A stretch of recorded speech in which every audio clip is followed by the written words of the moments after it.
After 6 days ay tinanggalan na nga po pala siya dito ng swero. Dahil ito na nga po pala yung araw na pwede na po siyang lumabas ng hospital. At pinapapunta na nga po pala ako dyan ng billing section para asikasuhin yung kanyang discharge paper. At ito nga po pala ay araw ng Sabado, August 31, 2024. At pagdating ko nga po pala dyan ng billing area, ay binigay nga po pala nila ako ng 2 page ng statement account na ang total bill nga po pala niya ay 106,664.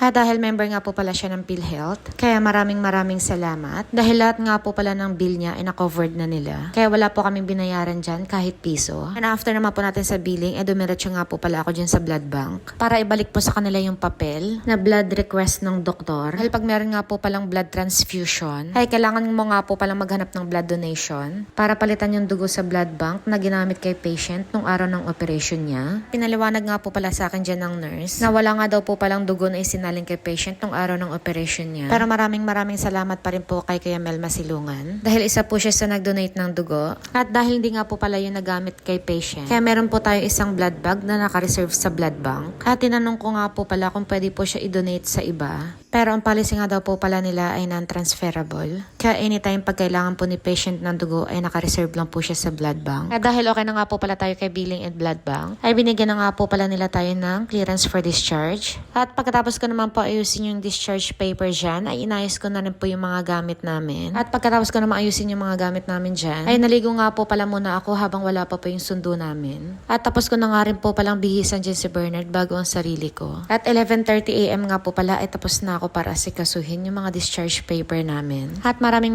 salamat nga po ulit kay Kuya Mayon at Marjorie dahil sila nga po ulit ang susundo sa amin dyan. At ang alis nga daw po nila ng Alupe, Rosario, Batangas ay 1:30 PM. At itong discharge nga po pala namin ay biglaan lamang dahil dumating nga po pala yung doktor niya ng Friday ng gabi ng August 30, 2024 ng mga 6:30 PM. At pagpasok nga po pala niya ng room namin, ay nilinisan nga po pala muna niya yung mga sugat ni patient. At sinabihan kami na pwede na nga daw po kaming lumabas. At ang tinagal nga po pala namin dyan sa loob ng hospital ay 6 days. 2 days before operation and 4 days naman after operation. At nakababa nga po pala kami dyan ng hospital ng 4:30 PM. At pagdating naman po namin ng lipa dyan ng 7 PM, ay dumaan nga po pala muna kami ng Dubai Shawarma para kumain. Dahil bago nga po pala kami pumunta dyan ng Maynila, bago operation niya, ay gustong-gusto na nga po pala niya kumain dyan. Kaso ang problema ay sarado pa sila. Dahil ang open nga po pala nila ay 11 AM to 9 PM from Wednesday to Monday. At close nga po pala sila ng every Tuesday. At ito nga po pala ay located sa Barangay Marawi, Lipa, Batangas City.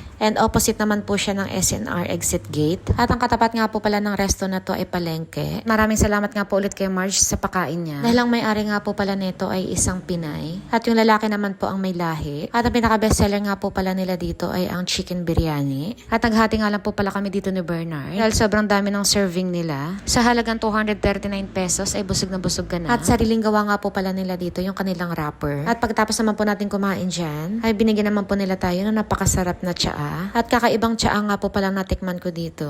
Dahil meron po siyang kakaibang lasa na talagang magugustuhan mo. At meron siyang lasang konting tamis. And after naman po namin kumain dyan, ay dumaan nga po pala muna ako ng Mercury para bilhin yung mga gamot na kailangan niya for 7 days. At yan nga po pala ay ang mga antibiotic at pain reliever. At ito nga po pala yung mga reseta ng doktor sa kanya. At isa nga po dyan ang Coamoxiclab na 625 mg na 14 piraso sa halagang 742 pesos. And 14 piraso ng Selecosib na 200 mg sa halagang 329 pesos. At 30 pirasong gabapentin na Gabix capsule 300 mg na 30 piraso sa halagang 1,275. 15 piraso na Nebivolol na 2.5 mg tablet sa halagang 217.50 pesos. At hanggang dito na lang din po ulit ang vlog natin for today's video at maraming salamat sa panonood. God bless and bye-bye!